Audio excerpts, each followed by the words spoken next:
자, 2부에는 국제 뉴스를 좀 해봐야 될 것 같습니다. 갑자기 이제 공중파가 되다 보니까 또 이제 제명이 마을에 저희 방송에 대한 이제 추천이 올라와 있어요. 네. 근데 네. 매우 불만스럽습니다. 왜요? 네. 뭐 국내 이슈뿐만 아니라 네. 국제 정치, 경제에 대한 다양한 얘기를 들을 수 있고 정확도도 높다. 네. 그러면서 송 작가의 외계인설이 있다. 아, 그 얘기도 있더라고요.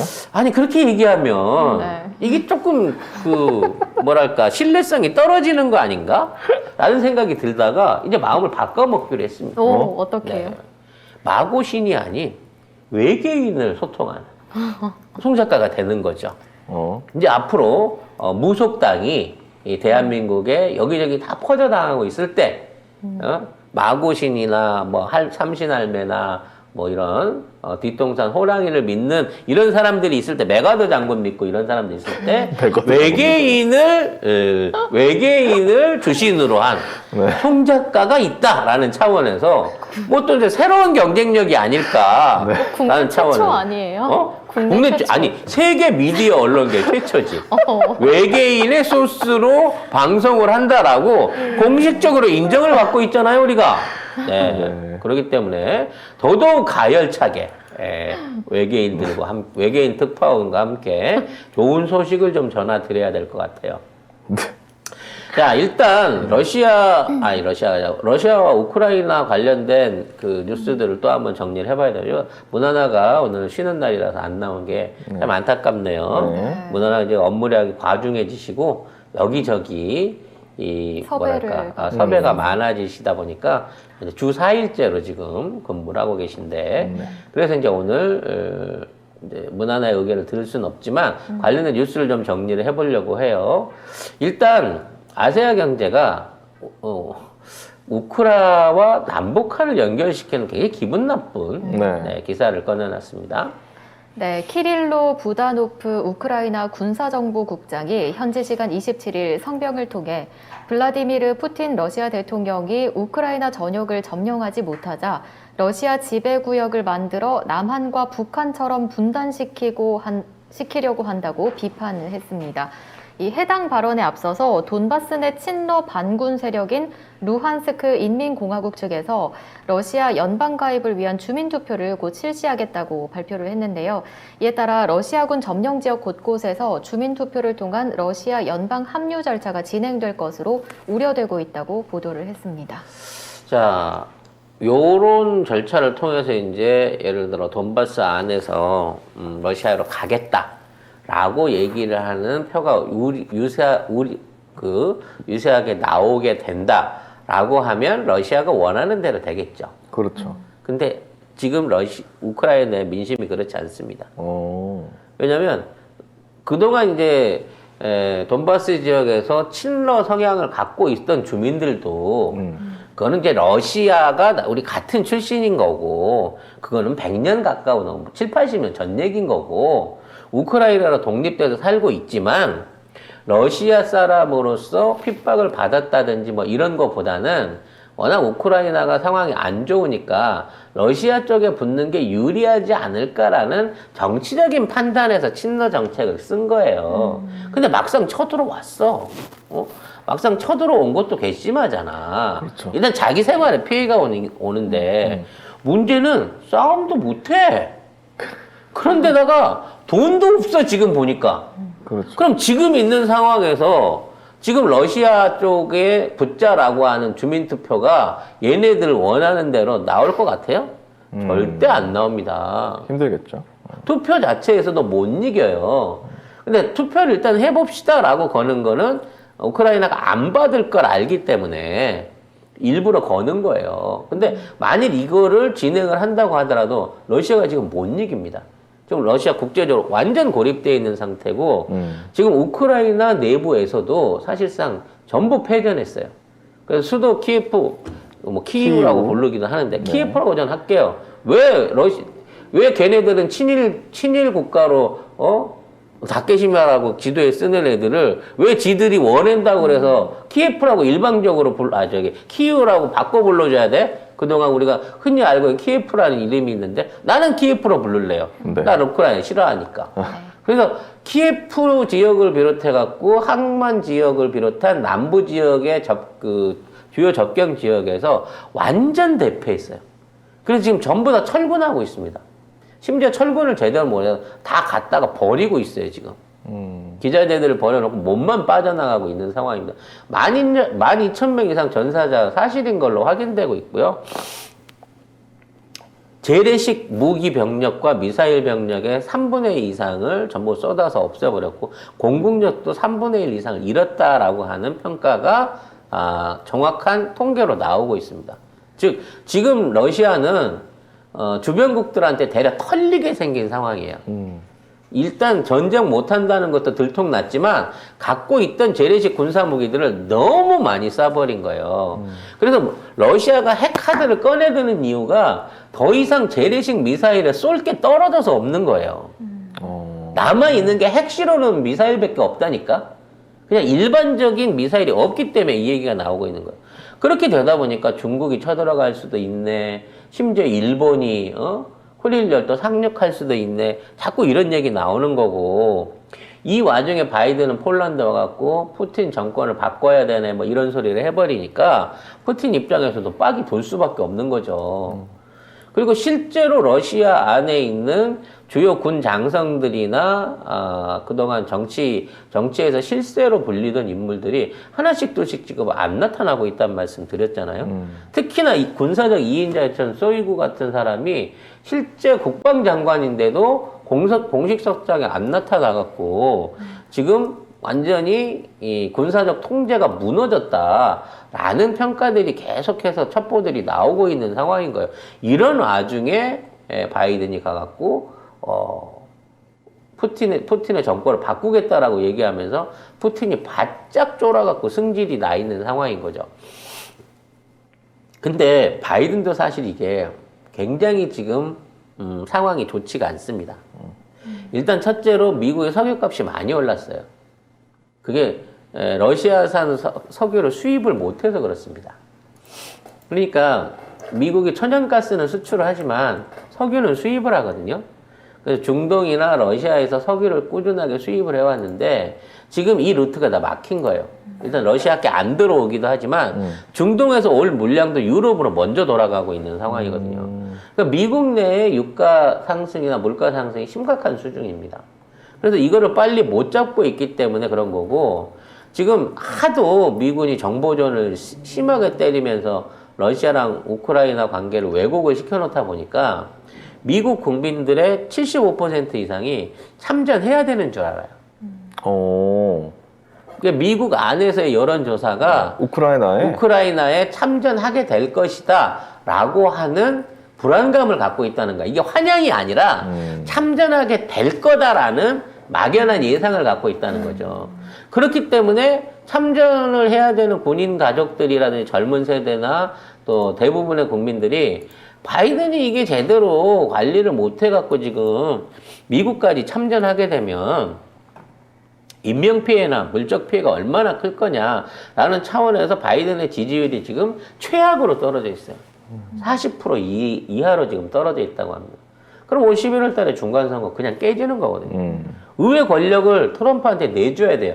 지금은 겨우 51대 49로 겨우 이 상하원을 지배하고 있는데 이번 중간선거에서 져버리면 이제 바이든은 남은 2년 동안 식물 대통령 되는 거예요. 지금 경향신문 기사에 따르면은 선거 이후에 어떤 당이 미국의 다수당이 되는 것을 바라느냐 질문에서는 공화당이 46, 민주당이 44였습니다. 그러니까 2% 정도 민주당이 지고 있다는 거예요, 지금.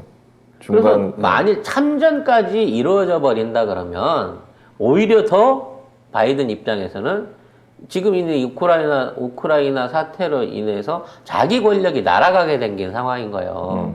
그래서 어떻게든 5월 초에 5월달 러시아 전승절에 그냥 휴전을 시키려고 지금 우크라이나를 역으로 압박을 하고 있어요.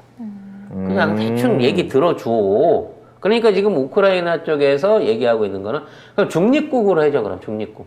나토도 안 가고 러시아한테도 저기 안 받도록 중립국 지위를 인정해줘 라고 하는 건데 러시아는 중립국은 안 돼. 돈바스 지역이라도 우리한테 일단 자치권으로 넘겨야 돼. 투표해보자. 라고 얘기하고 있는 거죠. 그러면은 돈바스 지역을 줄 것 같은데요? 그러니까 그렇게 치면? 우크라이나는 안 줘야 독립국을 하겠다는 안 거고. 줘야 되는데 이거 끝내려면 이걸 미국이 그렇게 압박을 하면 그러니까 러시아는 그거라도 건져야 남부나 뭐 키예프는 포기하더라도 원래 있던 돈바스 지역이라도 건져야지 그나마 이겼다라고 소리를 할 수 있는 거잖아. 그냥 아무것도 못 건지고 병력만 빼면 누가 봐도 진 거야. 쪽팔리는 일이죠. 쪽팔리는 짓이지. 그렇기 때문에 돈바스는 어떻게든 받아야 되기 때문에 요 부분에 대한 게 앞으로 우크라이나 러시아 사태를 해결하는 데에 일종의 뭐 걸림돌 뭐 이런 핵심적인 포인트가 될 것 같아요. 그래서 지금 이제 그 러시아가 원하는 것처럼 북한처럼 돈바스 지역을 자기가 영향력을 가지면서 운영을 하면서 분단 사태를 만들려고 하는 거는 우크라이나도 원치 않는 거고 우크라이나가 그럴 이유가 전혀 없어요, 지금. 그래서 이제 미국이 의도적으로 무기를 지금 줄이고 있다고 합니다. 그러니까 제블린이라 그래서 지금 그 러시아 전차들을, 그러니까 러시아 기갑부대를 다 작살냈던 제블린 미사일 있잖아요. 네, 이거에 대해서 이제 재고가 떨어졌다. 더 있겠지. 근데 안 주는 거야, 우크라이나한테. 왜냐면 야, 이제 침공은 충분히 막았는데 이제 그만하고 그 정리해라고 하면서 가장 핵심적인 제블린과 스팅어에 대한 제공을 지금 줄이고 있는 상황인 거고요. 그렇게 되다 보니까 그러면 우리 한국에 현궁 쓸래? 사우디나 이쪽 통해 가지고 중동 쪽에 들어와 있는 한국 현궁 쓸래? 한국 현궁이 제블린보다 훨씬 더 좋아. 라고 얘기를 하고 있는 거죠. 그 가격이 3분의 1이고 그다음에 그 제블린 대신에 아마 이거를 쓰는 게 훨씬 더 경제적이니까. 써보니까 헐 난 거예요. 가장 결정적인 차이가 있습니다. 가장 결정적인 차이는 뭐냐면 제블린은 직접 발사 방식인데 반해서 현궁은 콜드런처 방식이에요. 이게 무슨 얘기냐면 이 한국산 현궁은 일단 압축 공기로 쏘아내고 그 다음에 점화가 돼서 미사일이 날아갑니다. 네. 그렇기 때문에 후폭풍이 없어요. 이게 무슨 차이냐면 제블린은 노지에서밖에 못 써요. 노지? 이게 뒤가 터져 있어야 돼. 그러니까 벙커나 건물 안에 있으면 후폭풍 때문에 쏘는 사람이 죽어. 다쳐. 그런데 우리 거는 먼저 풍 하고 쏜 다음에 날아가기 때문에 특히나 시가전을 하는 데 있어서 건물 안에서 쏠 수 있다는 거야. 그러니까 완전히 노출되지 않은 장소에서 숨어서 엄폐해갖고 쏠 수 있는 기능이 있기 때문에 이게 좋은 거고, 그 다음에 조준하는 데 있어서도 우리 현군 같은 경우에는 이 눈으로 보고, 이게 그 제블린 같은 경우에 열추적 미사일이에요. 열상을 확인해 갖고 거기에 대해서 조준을 하게 돼 있어. 그래서 이거를 조준을 끝내고 나면 이 열상 카메라하고 이게 이제 연동이 돼 갖고 발사까지 한 3분에서 5분 정도를 계속 조준을 하고 있어요. 근데 현궁은 가시광선, 그러니까 눈으로 보고 카메라로 판단을 해 갖고 이거를 쏘기 때문에 그 기간이 필요가 없어요. 쏴놓고 움직여도 된다는 거지. 그렇기 때문에 여러 가지 차원에서 현궁의 우수성이 훨씬 더 높은 겁니다. 거기다가 포탄 방식도 달라요. 현궁은 이중 장악이라 그래갖고 일단 먼저 전반부에 있는 전반부에는 폭탄이 터져가서 상대방의 보호 장갑을 먼저 제거한 다음에 후면에서 한 번 더 터져. 그래서 그걸로 파고 들어가기 때문에 러시아 전차들 같은 경우에는 이제 이 장갑면이라든지 보호 장갑이 굉장히 두껍단 말이에요. 근데 그런 두꺼운 장갑들을 상관없이 한 방에 해결할 수 있는, 한 방에 보내버릴 수 있는 기능이 있다는 거죠. 보니까 여기 기사에 보니까 제블린과 현궁이 중량도 거의 반이고 3분의 1 정도 네. 줄어 있고요. 줄고 사거리도 0.5km 길고 그다음에 냉각식이 아니고 한국은 비냉각식이라 가지고 즉각 발사가 가능하고. 그렇죠. 그래서 일단 제블린하고 현궁을 써보니까 현궁이 낫다라는 평가를 받고 있어서 우리나라 현궁에 대한 수요가 주변 국가들한테 어마어마하게 들어오고 있는 거고요. 힘내라 LIG 넥스원. 네. 그 다음에 스팅어를 안 줘도 스팅어 70년대 기술로 만든 거거든. 지금 국산 유도 그 지대공 유도 미사일이 스팅어보다 훨씬 성능이 좋아요. 그거는 명중률이 60%인데 국산은 90%입니다. 와. 이게 무슨 차이냐면 스팅어나 이런 거 같은 경우 열추적으로 쫓아가서 맞춰야지 격추가 돼요. 근데 우리나라 비령 같은 개인 공대 지대공 미사일은 산탄식입니다. 근처 가면 터져요. 그래서 그 파편으로 조져버리거든. 그러니까 훨씬 더 그 명중률이 높은 거죠. 그래서 이런 군사형 개인 무기들도 본격적으로 수출이 되고 있다는 거지. 한국 그 제블린도 이중성형 자격이네요. 네. 그래서 이중성형 자격을 탑재를 하고 있기 때문에 이게 효과가 훨씬 더 높다는 거죠. 그래서 이러한 미사일들이 웃기는 건 뭔 줄 알아? 우리나라 부대에는 배치가 잘 안 돼 있어요. 왜죠? 비싸서. 그래서 우리나라 군대 전체에는 대대에는 2대, 3대밖에 없어. 근데 수천 개를 지금 외국에서 사겠다고 얘기를 하고 있는 상황이라 이렇게 되면 이제는 외국에다 수출하고 남는 걸로 우리나라에도 전격적인 배치를 할 수 있게 된다는 거죠. 그러게. 이번 우크라이나 저 전쟁 때문에 이렇게 되는 거잖아요. 그렇죠. 그래서 이제 지금 북한 입장에서도 뭐 물론 여정이가 20일까지 카운터를 셌다고 합니다만 여정이 입장에서도 지금 빨리 이 북미 간의 대화 진척이 좀 있어야 되거든요. 네. 그래서 문재인 정부 시절 안에 뭔가를 만들어내기 위한 몸부림을 치고 있고 지금 ICBM 발사를 통해 갖고 미국의 관심을 끄는데 성공을 했어요. 그래서 그러면 우리나라는 뭘 하고 있냐? 우리나라는 그럼 아무것도 안 하고 있냐? 아무것도 안 한 거 아니에요. ICBM 발사 이어지자마자 우리나라 단거리, 중거리 미사일들 원점 타격 실험했고요. 그 다음날 대한민국에 들어와 있는 F-35들 쭉 한 번에 쭉 깔아놓고 이륙 비행 시험을 했어요. 엘리펀트 스텝이라고 하는데 우리 지금 F-35 전술기들을 띄워놓고 이거를 한꺼번에 이륙시키는 훈련을 우리가 자체적으로 실시를 했다는 거죠. 물론 현재도 전시작전권이 없기 때문에 선제 타격은 미국과 협의 없이 불가능합니다만 만일에 우리 쪽에다가 미사일을 쏘게 된다고 치면 보복 타격을 할 수 있는 부분은 그거는 전시작전권하고 상관없이 집행할 수 있는 거거든요. 그래서 그와 관련된 무력 시위들을 우리가 지금 보여주고 있는 상황이고 지금 미국의 죽음의 백조라고 불리는 이 전폭기를 비롯한 미국의 핵심 군사 자산들을 한국에서 공동으로 운영하는, 그러니까 한국에 배치하고 한국을 거쳐서 훈련을 하고 왔다 갔다 상시로 왔다 갔다 할 수 있게 하는 전략부터 그 다음에 미군 기지, 그러니까 일본에 있는 미군 기지에 정박해 있는 항공모함을 우리나라 근해로 끌어오는 방법까지 여러 가지 군사적 옵션들을 취하고 있어요.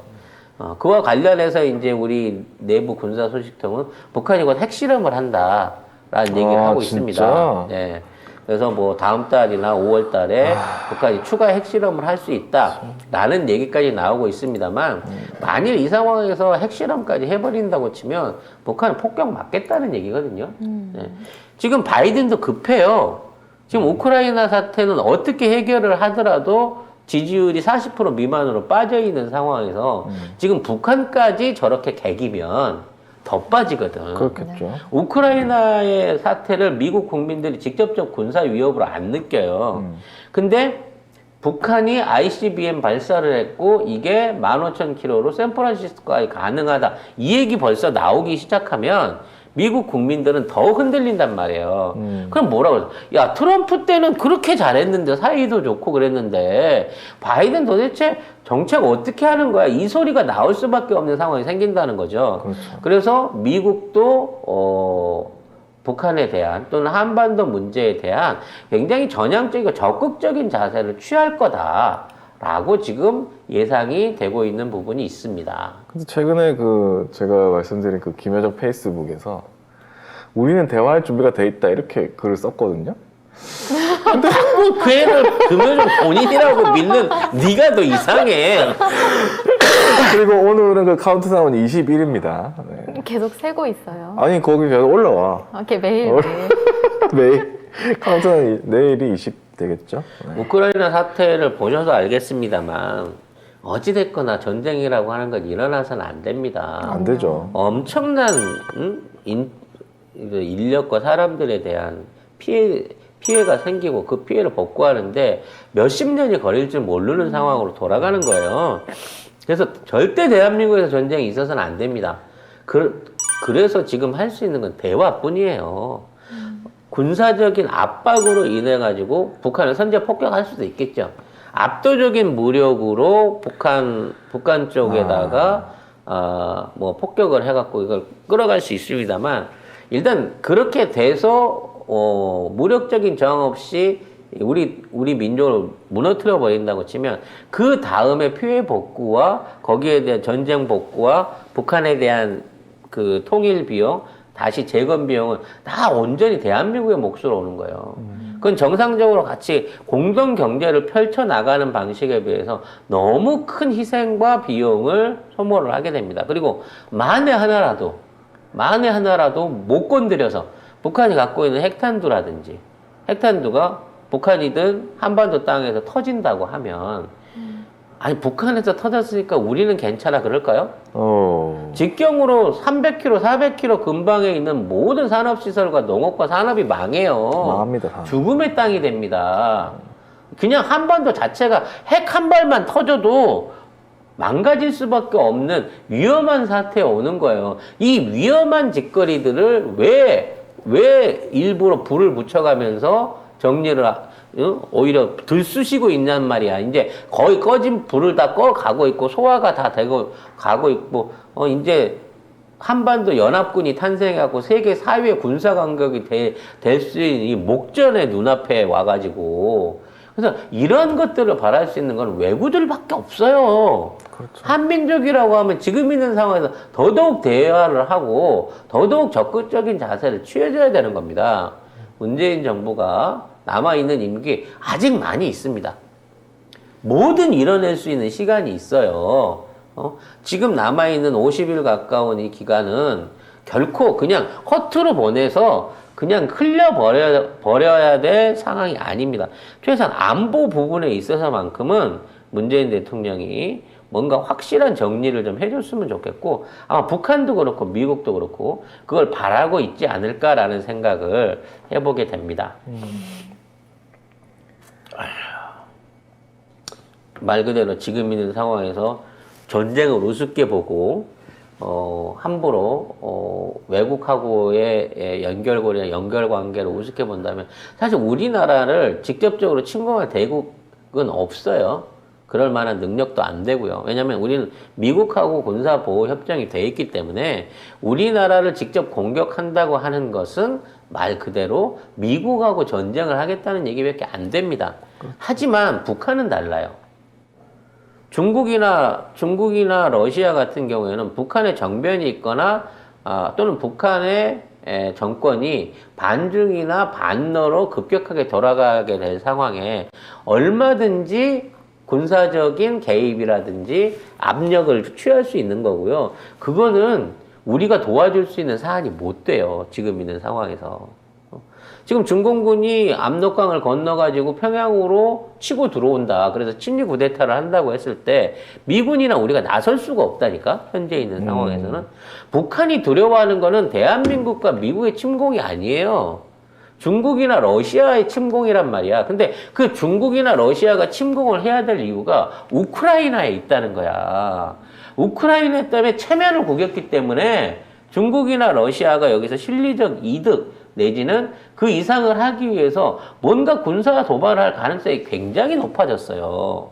우크라이나가 소련에 그냥 잡아먹혔으면 4월에 우크라이나, 10월에 대만 병합하기로 둘이 합의를 봤다는 문서가 공개가 됐잖아요. 그러니까 10월 달에 전쟁이 날 수밖에 없는 상황이었고 그 전쟁을 상정해갖고 시진핑은 자신의 권력 연장을 준비를 하고 있던 상황이었단 말이야. 근데 우크라이나가 그렇게 돼서 못했어. 그럼 쪽팔려서라도 그와 대안할 수 있는 뭔가를 얻어야 돼요. 그럼 인도를 쳐들어갈 수도 있고 네팔을 그 신장지구를 때릴 수도 있고 아프간을 쳐들어갈 수도 있어요. 하지만 그런 쪽은 말하자면 불리해. 자기들이 전장을 펼치기가 굉장히 불리하단 말이야. 제일 만만한 게 북한일 수 있다는 거예요. 그래서 김정은 정권이 북한을 두려워하는 겁니다. 그리고 이미 시진핑은 김정은 정권의 북한 정권의 사실상의 스폰서였던 제1군구, 심양군구를 해체해버렸다니까. 근데 지금 중국과 북한과의 관계가 사상 최악의 상황인 거예요. 그래서 이 위기를 단순하게 우리가 그냥 과장하고 있다라고 생각해서는 안 된다는 거야. 특히나 우크라이나 관련된 문제가 5월 초에 끝난다고 하면 그 다음은 바로 한반도에 대한 상황이 펼쳐지기 시작할 텐데 그때 대통령이 윤석열이란 말이야. 그때는 늦다는 거지. 제대로 된 외교 정책을 할 수 있을 리가 없어요. 그때 윤석열 아닐 수도 있죠. 자꾸 물론 좋은 희망이야. 네, 하지만 일단은 그럴 가능성, 그게 거의 7, 80% 확실한 가능성이기 때문에 거기에 대한 대비를 위해서라도 4월 달에 입법 개혁뿐만 아니라 안보 부분, 남북 간 관계도 확실하게 맺어지를 해야 된다라는 말씀을 드리고 싶고. 그 전에 뭐 종전선언을 한다거나 그렇게 될 수 있을까요? 충분히 가능합니다. 가능해요? 네. 그냥 땡겨서 오면 돼요, 바이든이. 보름만 땡겨 오면 됩니다. 5월에 오는 게 아니라 5월에 올 게 아니라 4월에 와서 4월에 와서 직접 저질러 버리면 되는 거예요.